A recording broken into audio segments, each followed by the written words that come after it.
going on, guys? Jesus loves you. My name is Cody, and this is the teachy preachy type thing that I've been doing lately. And I've noticed that I've gotten a few subscribers, so if you're watching this and you're like, where's the news show? I've just been doing this every Friday for a while. I'm going to come back probably middle of June to beginning of July, before the beginning of July. So just, if everyone's looking for the news show, it will be back, I promise. That being said, I'm very new to this kind of like sermon-y type videos thing. I've done a sermon for a youth group once, but other than that, I've never had like any actual training in doing this. And I just wanted to say all that because I don't know if you guys know this or not, how kind of copy and paste these videos are. So again, these are very new to me. I'm not used to doing things like this whatsoever. But if you were to ask me, these videos are way better than when I first started doing YouTube at all. And as always, I imagine I'll just keep improving. But lately I've been thinking about how much of an obstacle doing these videos are, and obstacles always make me think of David and Goliath. And if you don't know the story, I left the book and the chapter in the description below. You really should check it out for yourself. But to recap, there is this war between Israel and Philistine. And in the Philistine army, there is a man named Goliath, and he is a giant. Like, even if you haven't heard about this Bible story, you've probably heard about big people being called Goliaths. And not only is he a big guy, but he is a champion in the Philistine army. Like, when going into battle, he is the brute that everybody avoids. And then you have David, and he's just a little farm boy who's running food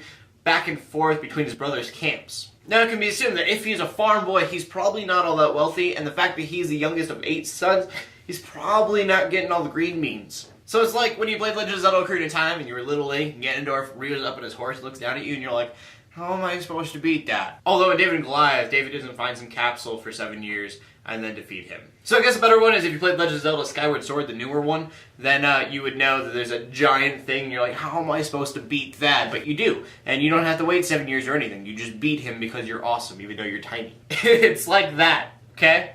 Just take it, alright? But I'm getting kind of ahead of myself because David and Goliath should never be meeting at all. You have a warrior Goliath, and you have David the farm boy running food for people. But after hearing about Goliath, he's like, I can take him. I think, maybe.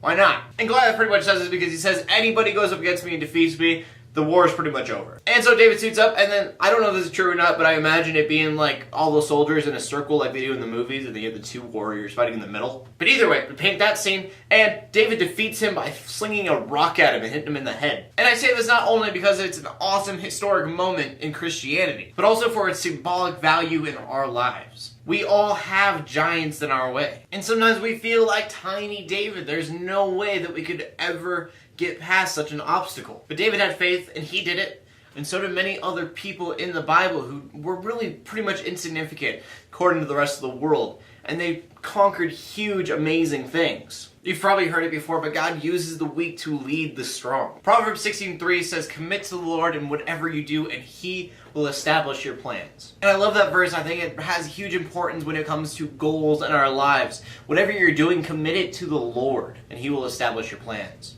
So, question of the day, what is your Goliath? What is your giant obstacle that you need to defeat? For me, it's not exactly these videos. I think that that's like my weakness, the shortness and the tininess of me. But everything that I want to do with the YouTube channel, I think that is my giant. And I do believe that I can conquer it. I just have to put my faith in God and commit to Him in whatever it is that I'm doing. Whether or not that rings true, I guess we'll see. But I want to know, what is your guys' giant? What are you trying to accomplish? Please leave a comment in the comment section below. Leave a video response if you want to. My name is Cody Armour. In closing, let the haters hate, let the Christians pray, to everybody like, subscribe. I'll see you next Friday, and God bless.